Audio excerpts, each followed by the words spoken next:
On January 9th, 2015, two old fishing buddies, Bob Durham and me, Spencer Hinkle, met up in Atlanta, Georgia and headed for the Turks and Caicos Islands, just 190 miles northeast of the east coast of Cuba. Although Bob's been bone fishing in the Bahamas for over 20 years, this was a new destination for him, and a new one for me too. It's about an 18-minute flight from Provo and travels right over the Holy Waters off the western coast of the island.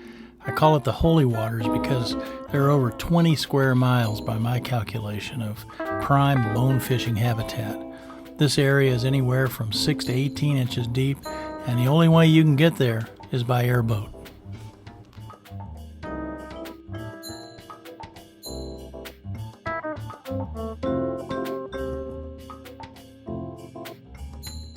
Our host was Beyond the Blue, a lodge and guide service on South Caicos. We were met by our driver, Jeremiah, who took us on a tour of the island. But first, we wanted to know how the island got its name. So what is the name Turk? How did it get that name? The history on Turks is when John Pondillion discovered Grand Turk. When he came there, he met the island overpopulated with Turk Head. So he named that island Turks. And Turk Head is a type of... It's a cactus plant, yes, with a red head and with a lot of thorns on the outside of it.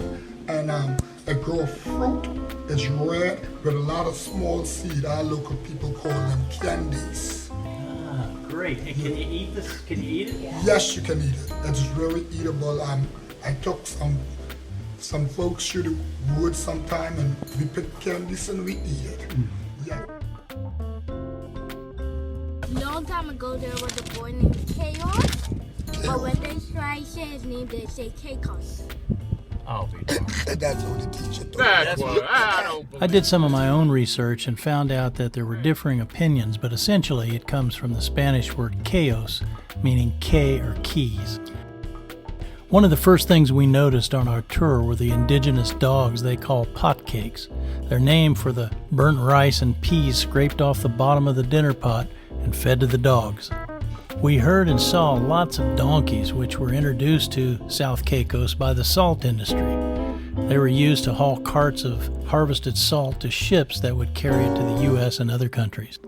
Until the advent of electricity and refrigeration, salt was not only used for seasoning food, but more importantly for preserving food, hence the name white gold. From 1678 to 1964, salt was the Turks and Caicos' chief source of income, and many of the buildings seen here are relics from that past. Another thing you notice immediately is the pace of the island. A funny anecdote came from our driver Jeremiah, who said when basketball's Bobby Knight came to the island to bonefish, he complained that he drove too slow. From that point on, we called him Jeremiah Slowpoke. We also wondered about their source of potable water, so Jeremiah drove us by their water catchment facility. It's a large, slightly angled slab of concrete that allows rainwater to run downhill to a collection tank. The water is then treated and sent to a water depot where residents fill up large containers and take them home. Yeah, like I was saying, that tree there is Jamaica trash. Special for rashes and boils and so on. And infections. Yeah, this is a cork tree. This is used for high blood pressure. It's a coolant. You could even take the leaves, you put it in water, soak it, and after day or two, when you need water, you just drink it. It's a coolant to keep your body cool. Yes. And here is where Beyond the Blue quartered us. We stayed in one of 6 condo units next door to a hotel, pool, and bar. Every night when dinner's ready, Olive would blow the conch shell. Really, watch.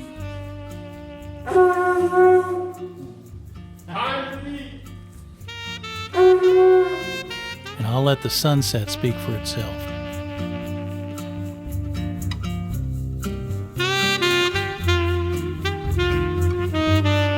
Our morning breakfast and lunch was handled by Chef Pearl and her assistant Magda. Well, it's time to head out to the flats and try our luck. Besides luck and the right equipment, you need a guide who knows the water and where the fish are, and nobody knows the South Caicos flats like G. These flats go as far as you can see, 20 square miles, and if you think I'm kidding, just take a look at this.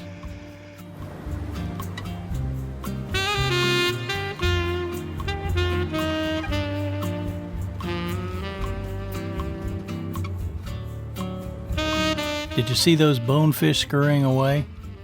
You probably missed it, so let me give you another shot at it. Let's take another look.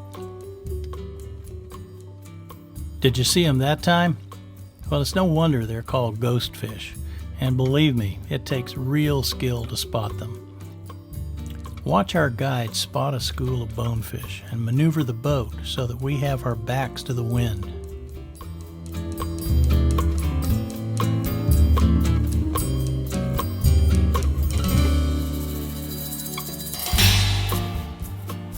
Down goes the anchor and we're in the water.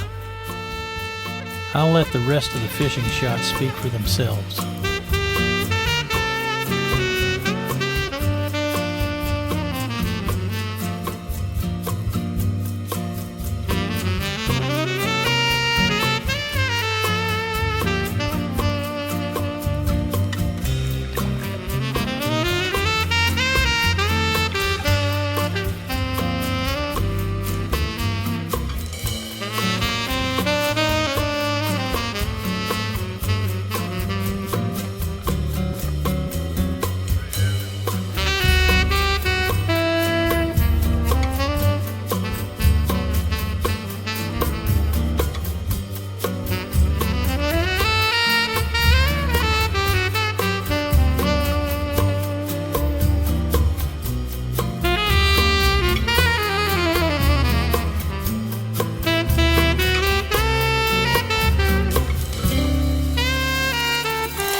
Man, we've had 4 fabulous days of bone fishing, but now it's time to leave.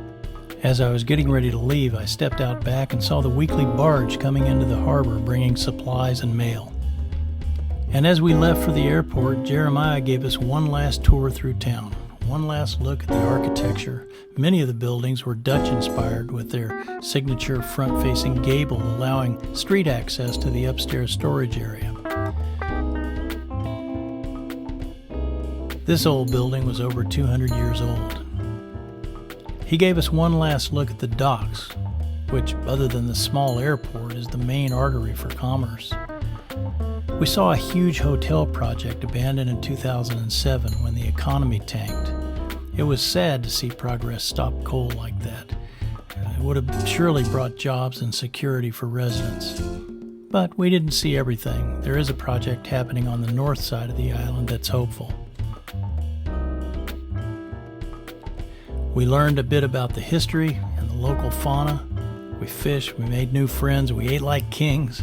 It was an incredible trip, and we're both counting the days when we can return. So, if you like what you see here, visit South Caicos. And who knows, maybe the new airport terminal will be finished next time. Back to the States.